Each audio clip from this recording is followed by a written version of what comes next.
झारखंड विधानसभा चुनावों को लेकर भाजपा ने अपना संकल्प पत्र जारी कर दिया है।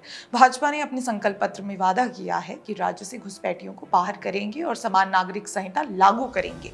घुसपैठियों को बाहर करने के वादे पर ही इंडी गठबंधन बौखलाया दिखाई दे रहा है।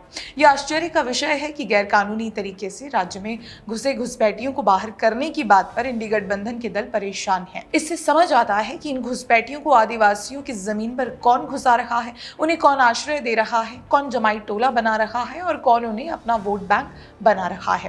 मार्क्सवादी कम्युनिस्ट पार्टी की नेता बृंदा करात ने न्यूज एजेंसी एएनआई से बात करते हुए कहा कि आदिवासियों की जमीन पर घुसपैठिए नहीं बल्कि पूंजीपति कब्जा कर रहे हैं। उनका कहना है कि जिन पूंजीपतियों ने भाजपा को चंदा दिया, उन्हीं पूंजीपतियों को खनन मालिकों के वहां माइनिंग के अधिकार दिए गए हैं। सवाल उठता है कि क्या माइनिंग कंपनियों को माइनिंग के अधिकार गैरकानूनी तरीके से दिए गए? अगर हाँ, तो निश्चित तौर पर बृंदा करात को इसके साक्ष्य देश के समक्ष रखने चाहिए। अगर उनके पास ऐसे कोई साक्ष्य हैं, तो वे न्यायालय में भी उन्हें रख सकती हैं। वैसे भी इकोसिस्टम के पास वकीलों की कोई कमी नहीं है। खैर, सवाल स्पष्ट है कि क्या बृंदा करात बता सकती हैं कि कौन सी कंपनी ने किस इलाके में अनुसूचित जनजाति के लोगों की जमीन हड़पी है? उनके पास यदि ऐसी कोई जानकारी है तो निश्चित तौर पर उन्हें इसका खुलासा देश के सामने तथ्यों के साथ करना चाहिए। ये क्या बात हुई कि न्यूज एजेंसी का माइक सामने है तो कुछ भी बोल दो? आप जो बोल रही हो उसके समर्थन में कोई तो साक्ष्य होना चाहिए, और अगर साक्ष्य नहीं है तो फिर किस आधार पर बृंदा करात इतना बड़ा दावा कर रही हैं?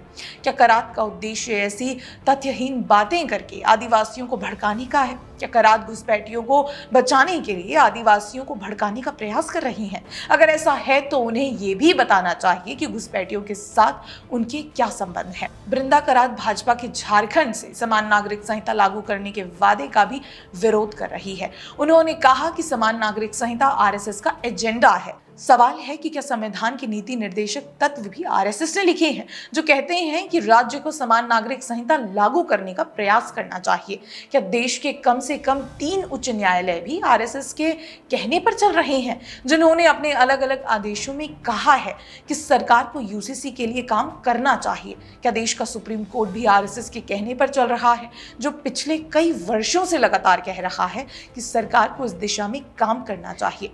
निश्चित तौर पर यह सच नहीं है, बल्कि प्रतीत होता है कि घुसपैठियों को बचाने के लिए बृंदा करात समेत पूरा वामपंथी इकोसिस्टम मैदान में उतर आया है।